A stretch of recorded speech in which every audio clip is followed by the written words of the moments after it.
Hello friends, आज हम start करेंगे जो भी हमारी डिफ्रेंशिएशन मैंने स्टार्ट किया था। ऑलरेडी वीडियो मैंने डिफ्रेंशिएशन भी बना दिया है जो कि बेसिक था डिफ्रेंशिएशन का एकदम। वहाँ से हमने समझा था कि डिफ्रेंशिएशन क्या होती है, उसका हमारी रियल लाइफ में क्या यूज़ है। आज हम डिफ्रेंशिएशन के कुछ फार्मूले देखेंगे जो कि इम्पॉर्टेंट फार्मूले होंगे। इसे हमें मेमोराइज करना पड़ेगा। जब आप क्वेश्चन सॉल्व कर रहे होंगे तो इसका यूज हमें देखने को मिलेगा वहाँ पे।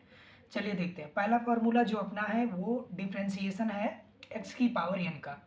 इसको हम डिफ्रेंशिएट कैसे करते हैं, देखिए जो पावर होता है पावर को आगे लिखते हैं और पावर में से एक कम, यानी कि पावर में से एक माइनस कर देंगे, राइट। तो ये हो जाएगा इसका डिफ्रेंशिएशन है। ये फार्मूला आप इजीली याद कर सकते हैं, पावर आगे पावर में से एक कम, ठीक है। इसका मैं एक एग्जांपल आपको सॉल्व करके दिखाता हूँ। इस फार्मूले की बेस पे एक एग्जांपल, मान लीजिए x की पावर में -1/2 है। इसको मुझे डिफ्रेंशिएट करना है तो मैं यहाँ पे लिखूँगा कैसे डिफ्रेंशिएट करते हैं। आप देखिए d/dx जहाँ भी लिखा होता है उसका मतलब हुआ हमें उस फंक्शन का डिफ्रेंशिएशन निकालना है। x की पावर में -1/2 है, मैंने ऐसा लिख लिया। मुझे डिफ्रेंशिएट करना है किसको, इस फंक्शन को डिफ्रेंशिएट करना है। अब इसको डिफ्रेंशिएट कैसे करते हैं, देखिए जब जो फार्मूला इसमें लगा था सेम फार्मूला मैं इसमें लगा रहा हूँ। पावर आगे पावर में से एक कम, x की पावर में -1/2 -1, एक माइनस किया था, यहाँ भी एक माइनस कर दिया तो यहाँ हो जाएगा -1/2, x की पावर में -2 कॉमन में मल्टीप्लाई करेंगे -2 -1 -2 -3/2, ये हमारा आंसर आ जाएगा। ये जो आपने फाइंड किया ये वैल्यू है dy/dx की, राइट। उसी प्रकार से हम और फार्मूले देखेंगे। जैसे हम मान लीजिए एक सेकेंड फार्मूला अपना है d/dx e की पावर में x। डिफ्रेंशिएशन जब आप e की पावर में x का डिफ्रेंशिएशन करते हो तो ये e की पावर में x ही आता है। ये आपको याद रखना है। जब भी ऐसा फंक्शन आपको देखने को मिले e की पावर में x तो आप उसको एज इट इज लिख देंगे। इसका मैं प्रूफ आगे करवाऊंगा क्योंकि इसका प्रूफ में आपको लिमिट का यूज़ करना पड़ेगा। तो ये प्रूफ हम इसका आगे देखेंगे, अभी के लिए आप याद रखिए। जैसे आप थर्ड फार्मूले आप देख लीजिए d/dx ऑफ a की पावर में x। इसको डिफ्रेंशिएट करेंगे तो हमारा कितना आएगा, a की पावर में x log base e power a की पावर में x आगे चलाएगा बेस e और log a। फोर्थ चौथे फार्मूले में देखेंगे, जैसे मान लीजिए हम इस पे एक एग्जांपल ले लेते हैं ताकि आपको चीज़ें और समझ में आए। इस पे एक एग्जांपल मैं बताता हूँ। जैसे मान लीजिए आपका 2 की पावर में x, इसको डिफ्रेंशिएट करना है तो d/dx ऑफ 2 की पावर में x। तो ये चीज़ क्या होगी, आगे चली आएगी 2 की पावर में x log base e power a। ये हमारा आंसर हो गया। d/dx की वैल्यू ये हो गया, राइट। अब और हम फार्मूले देखते हैं, कुछ इंपॉर्टेंट फार्मूले और हैं।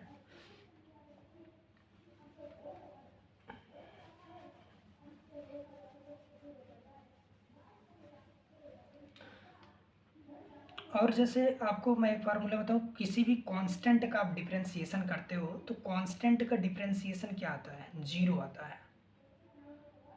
कांस्टेंट का डिफरेंशिएशन जीरो होता है। जैसे मान लीजिए फॉर एग्जांपल आपको 5 दे दिया गया, 5 का डिफरेंशिएशन निकालना है तो d/dx जो 5 होगा वो कितना हो जाएगा, जीरो आएगा।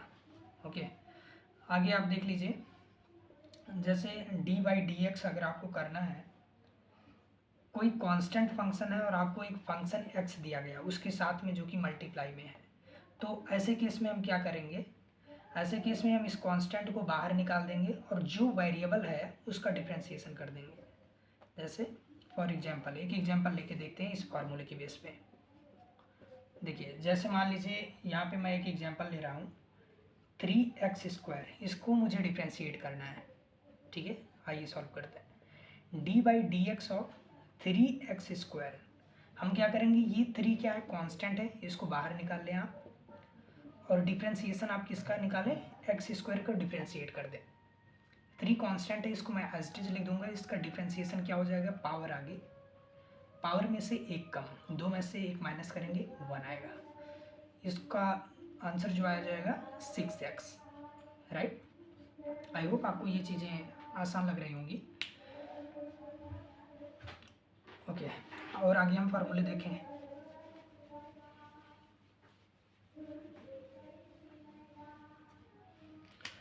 और एक बहुत इंपॉर्टेंट फार्मूला है, ये काफ़ी क्वेश्चन में यूज भी होता है। जैसे आपको अगर बोला गया d/dx ऑफ log ex, ठीक है, बेस ई है, x है, इसका डिफ्रेंसिएशन क्या होता है, 1/x होता है इसका डिफ्रेंसिएशन। ये आप याद रखिएगा क्योंकि काफ़ी क्वेश्चनों में यूज होता है ये। log ex का डिफ्रेंसिएशन क्या होता है, 1/x होता है। और ऐसे एक इसी में और है, जैसे डिफ्रेंसिएशन ऑफ log ax, अगर बेस को मैं चेंज कर दूं तो क्या डिफरेंस आएगा इसमें, तो इसका हो जाता है डिफ्रेंसिएशन 1/x log बेस ए ई, log बेस ए ई, ये होता है इसका डिफ्रेंसिएशन, राइट। तो ये दोनों में आप कंफ्यूजन ना हो, इसको आप याद कर लें, इन दोनों में कंफ्यूज नहीं होना है, ठीक है। 9वां पॉइंट में जैसे मान लीजिए अब आप कोई फंक्शन आपको गिवन है f1x प्लस f2, x2 मान लीजिए यहाँ पे है f2x प्लस माइनस f3x, ठीक है, और एज इट इज ऐसे आगे आपको गिवन है। आपको इसका डिफ्रेंसिएशन निकालना है, तो कैसे निकालेंगे इसका डिफ्रेंसिएशन, इसको डिफ्रेंशिएट करने के लिए हम एक एक करके डिफ्रेंशिएट कर देंगे। d/dx of f1x plus minus d/dx of f2x plus minus d/dx of f3x।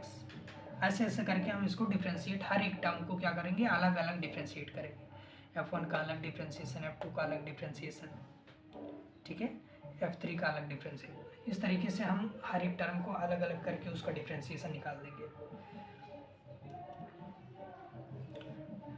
और आगे देखिएगा, जैसे आपको मान लीजिए मैंने डिफ्रेंशिएशन बोला, और ये सारे फार्मूले हमारे क्वेश्चंस में यूज होंगे जो हम आगे देखने वाले हैं। जैसे यहाँ पे f1 कोई फंक्शन दिया हुआ है, अभी मैं केवल फार्मूले बता रहा हूँ, क्वेश्चन नहीं बता रहा हूँ। आप फार्मूले पे ध्यान दें, क्वेश्चन आपको बहुत आसान लगेंगे। ये देखिए, ये प्रोडक्ट रूल है, कैसे प्रोडक्ट रूल कैसे लगाते हैं वो आप देखिएगा। पहले फंक्शन को बाहर निकाल लीजिए, पहले फंक्शन को एज इट रखिए, दूसरे का डेरिवेटिव d/dx ऑफ f2, यहाँ पे प्लस, दूसरे को एज इट रखिए, पहले का डिफ्रेंशिएशन कर दीजिए। देखिए बहुत लोग को समझ नहीं आया होगा ये चीज़, मैं समझाता हूँ फिर से। देखो इसमें मैंने क्या किया है, ये जब भी आपको दो फंक्शन दिखे और दोनों के बीच में प्रोडक्ट दिखे, मतलब दोनों के बीच में दो फंक्शन आपको दिखाई दे रहे हैं और दोनों के बीच में क्या हो, मल्टीप्लाई हो, तो ऐसे केस में हम क्या करते हैं, पहले फंक्शन को ऐसे सेम रखते हैं, दूसरे फंक्शन का डिफ्रेंशिएट कर देते हैं, फिर हम क्या करते हैं, जिसको डिफ्रेंशिएट किया है उसको सेम रखते हैं, फिर जिसको पहले आपने सेम रखा था उसका डिफ्रेंशिएशन कर देते हैं, ठीक है। ओके, आई होप आपको ये चीज़ें समझ में आई होंगी। आने वाली वीडियो में अब हम और डिस्कस करेंगे फार्मूले। आज तक के लिए इतना ही, थैंक यू।